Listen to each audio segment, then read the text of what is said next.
Black America. John Lewis here again with X Known, and I'd like to welcome you to episode 5 of XCast, Voices of the Unforgotten. Today we'll be talking about Ida B. Wells, born into ashes, raised by fire. So let's go ahead and hop right into it. Ida B. Wells was not born into a nation that was healing. She was born into a nation still burning. She entered the world on July 16, 1862 in Holly Springs, Mississippi, at the exact moment the Civil War was ripping America in half. Her birth didn't arrive with celebrations. It arrived with cannons in the distance, chains still clanking in the background, and freedom existing only as a rumor, not yet written into law. Her parents were enslaved. Her earliest lullabies were whispered inside a system that legally owned her family's bodies. And before she was even old enough to understand what slavery was, she was already living inside its trauma. When the Civil War ended and slavery was abolished, Ida's family didn't suddenly step into safety. They stepped into uncertain freedom, which often meant hunger, violence, and lawlessness disguised as order. But something rare happened in her household. Her father, James Wells, didn't just survive slavery, he rejected its mental residue. He became active in Reconstruction politics. He believed education was warfare. He pushed his children toward literacy like it was armor. And Ida absorbed that lesson fast. She learned to read, she learned to question, she learned not to trust silence. But no amount of learning could prepare her for what came next. In 1878, when Ida was just 16, a yellow fever epidemic swept through Mississippi. It moved through black communities with surgical brutality, and within a short period of time, both of her parents were dead. Orphaned. Just like that. No goodbye speeches, no preparation, no time to emotionally process anything. And then the weight landed. Ida became the head of the household overnight. 5 younger siblings, no safety net, no system designed to protect black girls from adult burdens. She was still a child, and yet she had to become a provider. She went looking for work and became a school teacher, even though she had barely finished her own education. And every morning she rose before the sun, not as a student, but as the adult responsible for keeping her family alive. This is where her spine forms. This is where her fear burns out and becomes direction. Years later, Ida would say hardship was relentless. It demanded strength because delay meant failure. She couldn't afford weakness. Responsibility shaped her into something sharp. But the moment that truly forged her into a national threat didn't happen in a classroom. It happened on a train. In 1884, Ida purchased a first-class train ticket. She took her seat in the ladies' car, quiet, clean, and reserved for white passengers. A conductor approached her and told her to move to the colored car. That car was overcrowded. It was loud, it smelled, and it was unsafe. And Ida said no. She had paid. She had a ticket.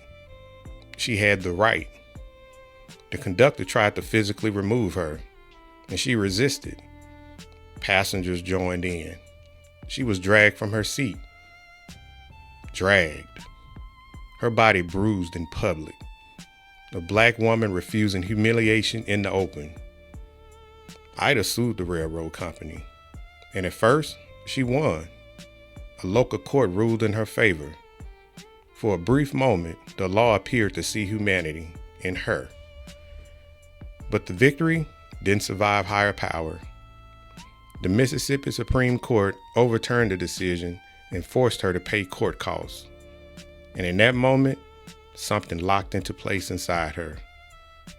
The law would not save her, so she began to write. She discovered journalism as both a weapon and a refuge, and she used it like a blade. She wrote about segregation, she wrote about violence, she wrote about economic exploitation. and she wrote about how white supremacy hid behind legality. Her pen began to travel far beyond her body. And then 1892 happened.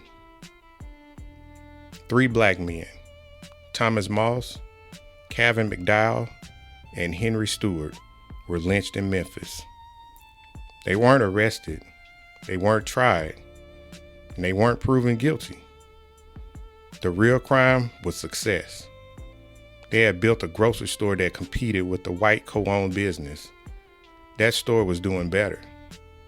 And white men responded the way the system had trained them to respond, with murder disguised as justice. One of those men, Thomas Moss, was Ida's close friend. Before he was taken, he said one sentence that split her life into before and after. "Tell my people to go west. There is no justice here." And after his death, Ida did not retreat. She excavated. She investigated. And what she found detonated the lie America had been telling itself. She discovered that most lynchings were not about protecting white women. They were about economic competition, political power, racial terror, and punishment for black independence. She printed the truth, and the truth tried to kill her. A white mob destroyed her newspaper office while she was out of town, and death threats followed. Her home became a target. Ida was forced into exile simply for telling the truth, and yet she kept going, because exile didn't terrify her. Silence did. When Ida was driven out of Memphis, she didn't run in fear. She relocated with purpose. She moved north, carrying nothing that would fit into her hands except the truth. And the truth, she already knew, was heavier than any luggage. She began to investigate lynching the way others never had. Not as rumor, not as folklore, not as distant horror. She treated it as data. She collected names, dates, locations, accusations, outcomes, and excuses. She studied patterns. What she found shattered the nation's favorite lie. White America claimed lynching existed to protect the white womanhood. Ida proved that claim false with cold, documented evidence. She exposed that most lynchings had nothing to do with assault.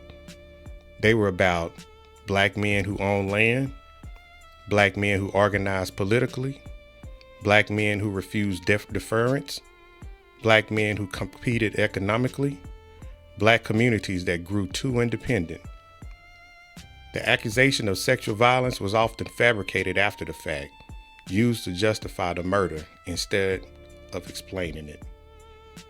This wasn't justice. This was terrorism. And Ida printed it. She published her findings in pamphlets that spread like wildfire. Southern Horrors and the Red Record. No black woman had ever accused the nation this directly, in public, in print, and with evidence. She didn't ask for sympathy. She demanded accountability. That made her the most dangerous black woman in America. Soon, it wasn't just Southern mobs hunting her. Northern publishers tried to silence her too. Investors withdrew. Editors declined her work. And yet, her words crossed the ocean. In 1893, Ida traveled to Great Britain. For the first time, a black American woman stood before European audiences and publicly accused the United States of organizing racial terrorism. She gave lecture after lecture in churches, universities, and packed halls where people expected a whisper and received an indictment instead. For many Europeans, this was the first time they heard about lynching, not as a rumor, but as documented policy through terror. Her speeches embarrassed the United States on a world stage. American officials tried to discredit her.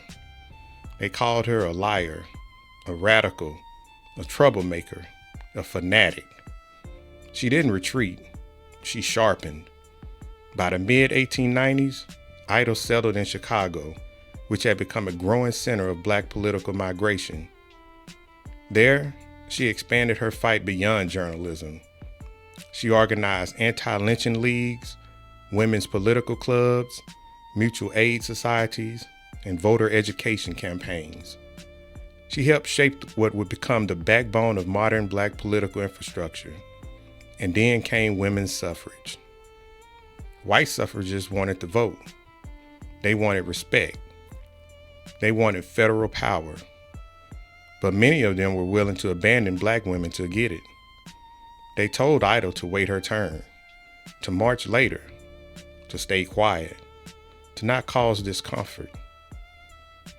In 1913, during the famous women's suffrage march in Washington, D.C., organizers attempted to segregate Black women to the back of the procession. Ida refused. When the march began, she stepped out from the crowd and joined the Illinois delegation anyway. No permission, no apology, and no retreat. Her presence forced the nation to confront the hypocrisy at the heart of a movement that demanded equality while practicing exclusion. She later co-founded organizations that directly challenged both racial and gender oppression, including early civil rights and women's political alliances that laid groundwork for later movements. Still, the federal government refused to pass anti-lynching laws. They were introduced. They were blocked again and again. For decades, because the truth is this: lynching did not survive because it was misunderstood. It survived because it was politically protected. Ida married civil rights attorney Ferdinand Barnett. She became a mother to 4 children, and she continued to work, not loudly, not constantly in headlines, but steadily, relentlessly. She wrote, she organized, she strategized, she built institutions. She lived long enough to see lynchings decline but not disappear, Black voting power expand, then suffer new attacks, segregation harden, and the nation repeatedly stall on justice. By the time she died in 1931, she had spent nearly 40 years waging one of the most dangerous battles any citizen had ever fought, armed only with the truth and ink. And when she passed, there was no national monument, no state funeral, no federal apology. Her name drifted quietly out of mainstream memory, but lynching didn't. Silence simply tried to reclaim its authority. By the time Ida entered the final years of her life, she had become something more dangerous than a radical. She had become undeniable, not because the nation finally honored her, not because the government finally listened, but because history could no longer pretend she hadn't warned them. She lived long enough to see lynching slowly decline, not disappear, not be defeated, but exposed, stripped of its moral disguise, and shown to be what she had always said it was: racial control through fear. And yet, even as the numbers decreased, the system that created it remained intact.